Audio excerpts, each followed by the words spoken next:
falando de saúde, agora 10h14. Mais de 70% das mulheres brasileiras sofrem com os sintomas da menopausa, mas apenas 35% buscam ajuda médica. Insônia, calorões, ganho de peso e irritabilidade não precisam ser uma regra. Por isso, o Pan News Curitiba recebe o fitoterapeuta clínico e neurocientífica Dr. Júlio Luckmann, que comenta que a chave está sim na prevenção. Doutor, muito bom dia, bem-vindo ao Pan News Curitiba. Bom dia a todos os nossos ouvintes, prazer estar aqui com vocês. A gente sabe, e as mulheres principalmente, vão atravessar por essa fase, mas não precisa ser uma fase de sofrimento. Vamos trabalhar com prevenção sempre, né, doutor? Sim, essa é uma das grandes questões, uma das grandes bandeiras que a gente tem levantado para ensinar as mulheres que o processo da menopausa, ele começa a programação, todo o processo que a gente vai de preparação 10, 15 anos antes da menopausa, e a grande maioria quando busca ajuda, já busca porque já está com calorões, já busca porque está irritada, já porque está com uma osteoporose. Então hoje a gente trabalha muito nessa expectativa de que as mulheres realmente entendam a necessidade e a importância de nós começarmos a cuidar dessa parte pelo menos uns 10 anos antes. Por quê, doutor? 30 anos é interessante, e de que maneira começar a cuidar? Por onde? O primeiro passo? Historicamente, os seres humanos nunca viveram muito mais do que 30, 40 anos, né? Então, o nosso corpo dá tudo que pode até os 30, que é muito injusto, na minha opinião, mas contra a natureza não tem argumento. E perto mais ou menos de 26, 28 anos, a curva hormonal feminina, ela já começa a entrar num processo de estabilização, e aos 30, 35 ela já é totalmente descendente. Então, nesse período, as mulheres acabam perdendo, por exemplo, muitos dos seus receptores hormonais, né? Quando você começa a ter baixa de progesterona, de estradiol, esses receptores que estão ali naquela célula, que vão fazer a ação que a gente quer, eles já começam, não tem mais hormônio, então não tem mais por que esse receptor está ali. E quando a gente começa um processo de programação de 10, 15 anos antes, a gente já consegue, com alimentação natural e com o uso de fitoterápicos, por exemplo, manter essas estruturas ativas, mesmo com o hormônio em baixa. Isso vai fazer com que lá na menopausa, quando o estradiol realmente vai entrar em queda, a mulher não sinta esse solavanco tão potente. E às vezes a gente pensa muito pela questão estética, né? Porque você pensa assim, puxa, comecei a engordar ou coisa do gênero, mas na verdade isso tem um impacto na saúde social, na saúde de interação ali no trabalho, de queda de performance, assim, absurda, que acaba colocando fim, inclusive, a muitos relacionamentos, a muitos cargos de empresa, enfim, né? Então, dá pra gente começar a olhar para isso muito tempo antes, né? A gente, inclusive, acabou de acompanhar, né, uma reportagem ali falando sobre essa questão das canetas emagrecedoras, uma certa regulação que está se tentando ou justamente se impondo para que de alguma forma seja possível ao menos restringir o acesso, né, não tão facilitado a essas canetas, mas fato é, saúde é prevenção, né, doutor? Sim. Nesse caso em específico tem uma questão muito interessante que é assim, toda vez que a gente vai pensar num processo de emagrecimento, eu tenho que pensar que o adipócito, que é aquela célula que guarda a gordura, ela também guarda toxina, ela também guarda metabólitos de remédios, de coisas que você foi usando durante a vida, metais pesados, metais tóxicos. E quando a gente entra num processo de emagrecimento sem ter feito essa detoxificação antes, você libera uma caixa de Pandora, né? Um pandemônio no corpo ali da mulher. E muitas vezes esse processo acaba se tornando para ela, ao invés de uma solução, que é a questão do peso, ela acaba trocando, na verdade, de problema. Então, sempre que a gente vai pensar nesse processo de emagrecimento, tem que pensar na preparação desse indivíduo para poder fazer isso. E hoje, o acesso facilitado, como estava até agora, e assim, mesmo que a gente hoje tenha essa restrição da Anvisa, é fácil conseguir, o cara, né? Passa a fronteira ali, isso. Busca, isso aí vira um comércio ilegal muito ruim, né? Mas a grande questão é, a pessoa tem que ter consciência de que ele está buscando saúde e não apenas estética. A gente está conversando com o Dr. Júlio Luckmann, que é fitoterapeuta e neurocientista, sobre muitos aspectos ligados aí à menopausa e mais do que isso, a prevenção. Doutor, o senhor comentou sobre fitoterápicos, sobre essa questão da suplementação. Bom, o que é mais indicado? Cada caso é um caso, a indicação conforme o paciente, a individualização. Isso é importante também que a gente deixe claro aqui, né? Estilo de vida, como que a pessoa se alimenta, se ela faz ou não faz atividade física. Mas existem coisas muito simples, muito básicas para a gente fazer, como, por exemplo, essa questão da atividade física associada a uma alimentação boa. Por quê? A atividade física, hoje tem estudos bem interessantes que se você tem a panturrilha, a coxa, os glúteos maiores, você está fazendo, na verdade, uma poupança de vida para você passar a menopausa. Por quê? Porque é onde você tem mais receptores, por exemplo, de insulina. Então, quando você chega na menopausa, que a mulher tem dificuldade para queimar essa gordura, se você tem essa reserva muscular, você vai passar pela menopausa muito mais tranquilo. Segundo, a atividade física, ela faz com que a gente desenvolva mais a nossa usina de energia, que são as nossas mitocôndrias. Uma pessoa que faz atividade física 3, 4 vezes por semana durante 30, 40 minutos, ela tem o dobro de mitocôndrias. Então, ela tem o dobro de possibilidade de passar por uma situação como a menopausa de maneira muito mais tranquila. Se a gente pensar que a atividade física também, o nosso músculo também é um órgão endócrino, ou seja, ele produz hormônios, né? Como é o caso da irisina. A irisina é uma substância que faz bem para o cérebro, faz bem para o tecido muscular, faz bem para o tecido cardíaco. E aí, a suplementação e o uso de fitoterápicos vai fazer uma diferença brutal na vida dessa mulher. Por quê? Porque você vai estar dando para esse corpo o material de construção para que ele passe por essa fase de boa. Vou te dar um exemplo. Uma coisa absurdamente simples que a gente tem praticamente em todas as casas. Linhaça. A linhaça, o óleo da linhaça, se você pegar ali em torno de 2 colheres e meia de linhaça por dia, você tem mais óleos essenciais e óleos vegetais bons para o nosso organismo do que 8 quilos de peixe. Então a gente fala assim, poxa, o salmão tem muito ômega. A linhaça tem muito mais. E a linhaça, ela tem o que a gente chama de fitoestrógenos, né? Então, se o estrogênio é o hormônio que mantém ativo o corpo da mulher, o fitoestrógeno vai ocupar esse lugar e vai manter esse corpo ativo. É uma coisa fácil de fazer, né? E às vezes o salmão nem é salmão, né, doutor? A maioria não é. A maioria não é. A gente paga caro no salmão achando que é o salmão e a maioria não é. Doutor, do que o senhor está comentando, falou sobre linhaça, a gente está falando sobre produtos acessíveis. Me ocorre aqui muito desses óleos que estão sendo vendidos de marcas extremamente famosas ou conhecidas, né? É nessa linha também? Não? De que maneira isso hoje está mais numa lógica mercadológica, numa questão de crescimento de mercado, mesmo de consumo também, mas e o benefício que isso traz? Qual a avaliação que o senhor tem disso? Você fala óleos essenciais. Os essenciais, da terra, por exemplo. Sim, os óleos essenciais, eles já existem há 500 anos, né? Mas, obviamente, a gente começou a ter esse processo de comercialização nos últimos 10 anos. E toda vez que o marketing ocupa um espaço no mercado, ele dissemina muita coisa. Então, assim, o óleo essencial é o ativo natural mais poderoso que existe. Não há nada na natureza que seja mais potente do que ele. Só para você ter uma ideia, se você pegar um óleo de alecrim, para você ter uma gota de alecrim, você precisa de pelo menos 1 quilo, 1,3 kg de planta. Então, cada gota que você está colocando na boca é como se você estivesse consumindo aquela quantidade de plantas. Então, os óleos essenciais, eles são absurdamente incríveis. O problema é que hoje, por conta dessa questão mercadológica, está se empurrando óleo para todo mundo o tempo todo e as pessoas não têm acesso a conhecimento. Como se fosse a solução para todos os problemas. É óleo. Não, calma lá. Só para você ter uma ideia, um óleo essencial, quando tem pouco, ele tem 300 moléculas dentro dele. Eu fiz um projeto recentemente chamado Guia de Sobrevivência com Óleos Essenciais, que a gente pegou uma equipe de alunos de mestrado e doutorado, cruzamos todas as principais doenças, 183 patologias, com esses ativos que contém nos óleos, e com 10 óleos eu consigo tratar 183 patologias. Então é realmente muito poderoso, mas tem que saber usar. Doutor, muito se fala sobre a questão do metrasto. O que cuidados ele exige, em que situações é indicado, às vezes um alerta também. Queria que o senhor falasse um pouquinho sobre isso. O metrasto é uma planta sensacional aqui no sul do Brasil, ela dá em qualquer esquina. E assim, é incrível como antigamente as pessoas sabiam o nome de 20, 30 plantas, e hoje você caminha na rua e não sabe identificar nada além da grama que você está vendo ali, ou talvez de uma planta florida, né? E o metrasto, ele tem uma propriedade química muito interessante na regulação do processo menstrual. Então, assim, ele ajuda a estabilizar o processo hormonal. A questão do metrasto é que, assim, no Brasil hoje tem uma legislação que usa a planta medicinal com função alimentícia. Então, se você for no mercado hoje, você vai encontrar lá chá de hortelã, chá de camomila, chá de não sei o quê. Esse chá não é medicinal. Esse chá ele tem uma característica diferente. Ali ele privilegia sabor e cheiro. O chá medicinal ele tem uma característica específica. Eu tenho que cuidar dele da hora que eu planto, a hora que eu colho, a hora que eu invaso, a hora que eu entrego para o meu paciente.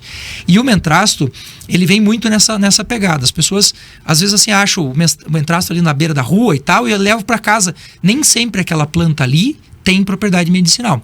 Então, se for utilizado da maneira correta, ele é sensacional. A única limitação do mentrasto é que a gente não pode fazer o consumo dele florido, porque ele tem uma substância tóxica, uma chamada de alcaloide, e os alcaloides são hepatotóxicos, que é o que acontece com o boldo também, né? O pessoal me pergunta, doutor, pode usar boldo? Pode. Sensacional. Não mais do que 3 dias, porque senão ele sobrecarrega o teu sistema renal e hepático e pode trazer problema. Mas o mentrasto, assim, ó, sensacional. Uma outra erva que eu diria assim que é quase um símbolo das mulheres é a sálvia. A sálvia salva. Olha o slogan aí pra mulherada. Ô, doutor, o senhor falou sobre plantas alimentícias, lembrei agora da Ora Pronobis, recentemente aí envolvida em uma polêmica, né, e ganhou o noticiário, agora não pode mais vender cápsula de Ora Pronobis e tudo mais, né? Isso mesmo. O Ora Pronobis, assim como outras plantas como a moringa oleífera, o tríbulos terrestres, a maca peruana, são plantas muito interessantes e que trazem pra gente na fitoterapia recursos incríveis. O problema é que a galera pega essas informações e sai vendendo como se fosse milagre, né? E a Anvisa é um órgão que precisa fazer uma regulação e essa regulação ela demora tempo. Às vezes, pra você conseguir um registro lá são 9 meses, 12 meses, né? Então, o que a Anvisa acaba fazendo? Proíbe tudo. Só que assim, o que as pessoas precisam entender? Não está proibido o uso do Ora Pronobis, está proibido o uso do encapsulado de Ora Pronobis, que daí já entra na linha de medicamento fitoterápico, né? Hoje acontece muito isso, né? Quando você liga a TV ou a depender, tem aquela propaganda de maca peruana, Ora Pronobis, ômega 3. Se tem o benefício para o paciente, né, ou para o telespectador, há alguma contraindicação? Não, o fato de fazer a ingestão daquele fitoterápico, ele sim vai trazer um bem no caso daquele paciente ou de uma maneira geral, doutor? Estar vivo tem contraindicação. Não existe nada que a gente faça que não tenha contraindicação. O problema é que às vezes as pessoas usam a informação assim, por ser natural, pode ser utilizado de qualquer jeito, em qualquer quantidade. Não é assim que funciona. Vou te dar um exemplo até de coisas mais simples. Se você pegar o feijão, que a gente consome todos os dias, no feijão nós temos antinutrientes chamados fitalatos, fitatos e outros, lectinas e assim por diante, que impedem que você faça absorção de alguns nutrientes. Então você vai dizer assim, doutor, não posso comer feijão? Pode. A questão é, comer feijão todo dia vai te trazer problema. Comer arroz todo dia vai te trazer problema. Comer pão todo dia vai te trazer problema. A mesma lógica se aplica a esses alimentos funcionais, como é o caso do Ora Pronobis. Ora Pronobis tem, por exemplo, oxalato de cálcio, que é uma substância que quando ela precipita o cálcio lá nos seus rins, ela faz você ter aquela famosa pedra no rim, uma dor horrível. Dizem que é a dor mais intensa que o ser humano pode ter, né? Então, pode usar Ora Pronobis? Evidente que pode, mas não todo dia. Tem gente que usa aqui na nossa região, é muito comum usar, por exemplo, o chimarrão, né? Nessa hora da manhã, deve ter um monte de gente tomando chimarrão. Aí você vê a pessoa usando chimarrão todo santo dia. Erva mate é sensacional, antioxidante, ajuda no emagrecimento, fantástico. Todo dia vai lesar o tecido do estômago. Isso aí eu vou até fazer questão de fazer um adendo, porque tenho familiares, inclusive, que moram ou no Rio Grande do Sul, ou em Santa Catarina, ou até no sudoeste do Paraná. A minha tia, ela fica com dor de cabeça se não tomar o santo chimarrão todo dia. O corpo pode criar essa dependência? Cria. Tudo que tem ina cria dependência, né? Adrenalina, endorfina, cocaína, cafeína, né? Tudo que tem ina cria dependência. E essa dor de cabeça é um sintoma clássico de que essa pessoa já está no excesso. Se você observar até o consumo de água, né? Se você elevar o consumo de água, dá dor de cabeça. Se você baixar o consumo de água, dá dor de cabeça. Então a dor, ela é um sinalizador, e se nós fôssemos um pouquinho mais inteligentes, nós ouviríamos essas dores. O tipo, chega, tá na hora, né? A questão do chimarrão e do café, nós temos aí um grande problema que é o maior de todos. A cafeína não é um problema para o nosso sistema corporal de uma forma geral. A grande questão é que quando você faz o café Em 20 minutos o café já está oxidado. Aquela cafeína já não presta mais, ela já está enferrujada. Se você sentar para tomar o chimarrão de manhã cedo e você tomar uma garrafa de chimarrão de 1 litro de água, 1,5 litro de água, sem parar, você vai ter benefício do chimarrão. Se esse chimarrão ficar parado por 1 hora, 2 horas e você usar de novo, ele já está oxidado. Chimarrão, várias pesquisas, inclusive do Rio Grande do Sul, tem Unicinos, nós temos a Universidade Federal do Rio Grande do Sul, que mostram assim, até 2 horas da tarde, chimarrão e café são excelentes para a saúde. Desse período para frente, ele se torna veneno. Então, insistir nisso é tentar argumentar com uma coisa que não tem argumentação. A natureza não senta para filosofar contigo. Ela não quer saber. Ou você dá para ela o que ela precisa, ou ela não vai funcionar. Então, o chimarrãozinho tem que preparar e tomar. No máximo, 1 hora ou 2 ali. No caso do café, também. Fez o café, tomou. E depois das 2 da tarde também já não... E até o jeito de você fazer o café muda também. Por exemplo, se você tomar um café expresso, todo mundo acha que o café expresso, porque ele é mais intenso em termos de sabor, ele tem mais cafeína. É o contrário. O tempo que a água permanece em contato com aquela erva, com aquela planta ou com o café, com aquela semente, vai determinar o quanto de extração que eu estou fazendo daquela substância. Se você pegar o café coado comum que a gente tem em casa, esse café tem mais do que o dobro de cafeína do que o café que nós fazemos ali na prensa. Se você pegar aquele café antigão que o pessoal misturava na água, cozinhava, aquele café tem uma quantidade absurda de cafeína. No que você terminou de passar, ele já está oxidado.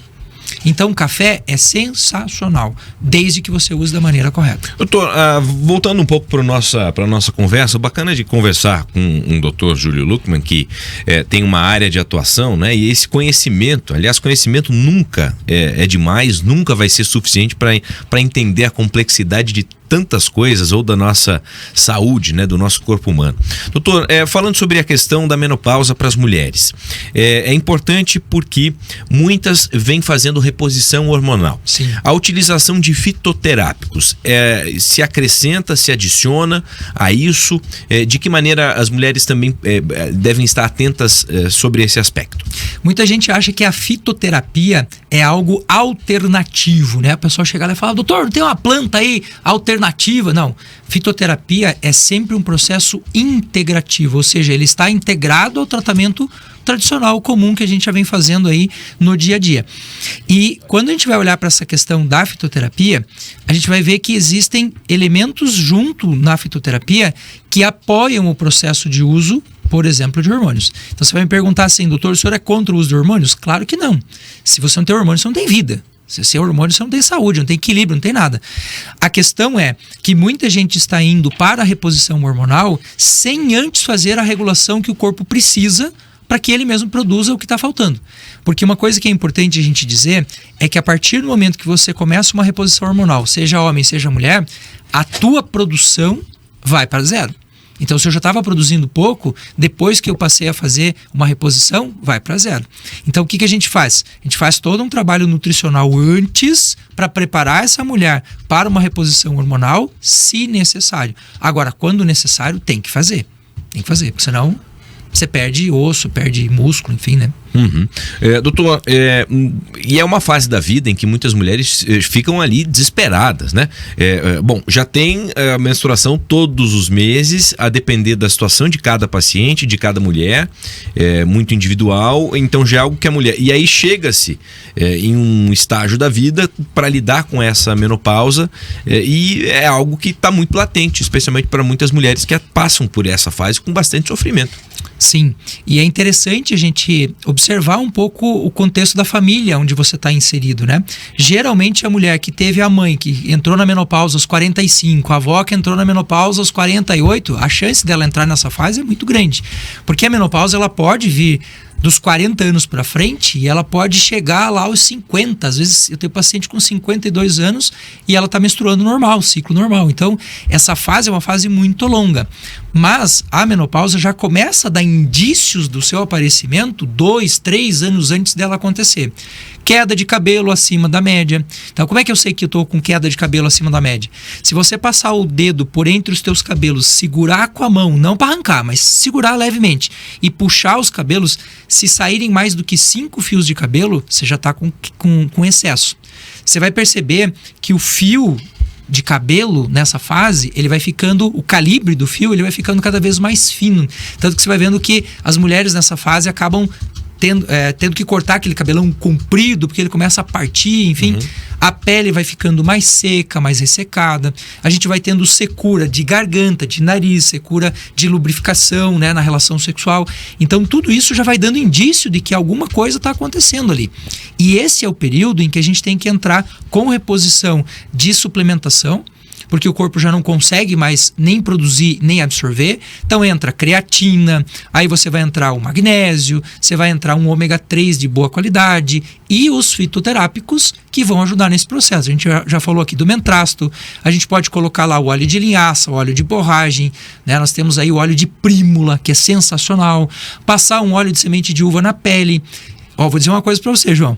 Se as mulheres soubessem o poder que um óleo de semente de uva tem, a gente teria mais. E eu vou te dizer outra coisa. O Brasil é o maior produtor do mundo. Você está indo para Porto Alegre agora, né? O Rio Grande do Sul é o maior produtor de óleo de semente de uva do planeta. E a gente tem o melhor óleo aqui no Brasil. E a gente consome de 2 a 4% de tudo que a gente produz. O restante vai para a França, vai para... Hoje China está comprando muito, Coreia está comprando muito. Então, assim, óleo de semente de uva na pele... antes de dormir ali 5, 6 gotas, você falou do óleo de essencial antes, coloca um óleo de lavanda junto para melhorar a qualidade da pele, uma gota de óleo de gerânio 2 vezes por semana, que tira aquelas manchas. Se você percebeu que o cabelo não tá legal, você pode usar o óleo de semente de uva com uma gota de óleo de alecrim, que melhora a oxigenação da base do cabelo. Então tudo isso vai dando para o corpo suporte para ele passar por essa fase de uma forma muito mais equilibrada, muito mais tranquila e muito mais saudável. Doutor, para quem certamente ouviu essa última resposta do senhor e fala assim, mas o doutor Júlio é muito natureba, claro, trabalha com essa especialidade, né, com a fitoterapia, mas temos isso como alternativa de uma indústria farmacêutica que, sem dúvida, o investimento, né, a utilização das drogas, o resultado para o nosso corpo é sem falar que o custo também é bastante considerável. Sim, você falou antes das canetinhas ali, né? Uma média de investimento mensal para alguém que está num processo de emagrecimento é R$ 1.400 no mínimo. Se você observar hoje na suplementação e pegar a berberina, por exemplo, você pegar um cromo, você colocar um psyllium na alimentação das pessoas, que é uma fibra, e a gente melhorar essa parte de modulação de glicemia, eu não posso dizer que 100% do resultado vai ser idêntico ao da canetinha, mas você vai chegar muito próximo disso. E se você fizer essa regulação e conseguir colocar nos eixos o teu processo alimentar, você vai gastar R$200. Então a diferença é muito brutal. Então eu não estou dizendo que a farmacologia não tem a sua posição, ela tem. Por exemplo, essas canetas que a gente está falando agora, para pessoas que têm diabetes, cara, você não faz ideia de como isso é sensacional. Uma pessoa com pico de glicose, se ela usa a canetinha, resolve, ajuda. Agora, se eu estou forçando o meu organismo para fazer uma coisa que naturalmente ele deveria fazer, aí eu vou começar a ter problema. Eu estava ouvindo agora aqui, vocês falando um pouco sobre essa coisa da caneta. O nosso adipócito, para ele se acostumar, para ele estabilizar, para ele entender que você emagreceu, são 2 anos. Se você ficar nessa variação, sobe e desce de peso, você não sai disso nunca. Você vai ficar preso no sistema pro resto da vida. Doutor, para encerrar, a mensagem final que o senhor deixa para essas mulheres aí que ou não chegaram ou estão passando por isso, mas querem atravessar essa fase com equilíbrio, tanto físico, emocional e com auxílio. É importante, não precisa sofrer sozinho. Para as meninas novinhas, ouçam as mulheres mais velhas, observem o que elas já passaram e as encrencas que elas já encontraram na vida. E aquelas que estão passando, procure ajuda o mais rápido possível, porque uma vida boa é uma vida equilibrada, uma vida com libido, uma vida com disposição, uma vida que você dorme, uma vida que você emagrece, enfim. E quando a gente tenta bater nessa tecla de tentar resolver as coisas por conta própria, às vezes você perde uma fase de tempo que é irrecuperável depois. Então busque ajuda do médico, do nutricionista.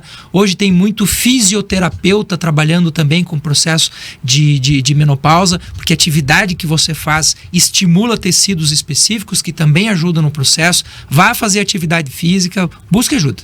Tá aí. Doutor, para quem ficou interessado, né, gostou aqui da fala do senhor e quer acompanhar mais conteúdo, rede social, fique à vontade aqui para divulgar o seu trabalho. Sim, eu tenho em todas as redes sociais, você vai me achar lá como Júlio Luchmann, com L-U-C-H, ou se você for no site lá da minha empresa, fitoessência.com.br. Tá aí, doutor Júlio Luchmann, conversando conosco aqui no Pan News Curitiba. Obrigado, doutor, pelo papo. Gratidão. 10h38. Pan News.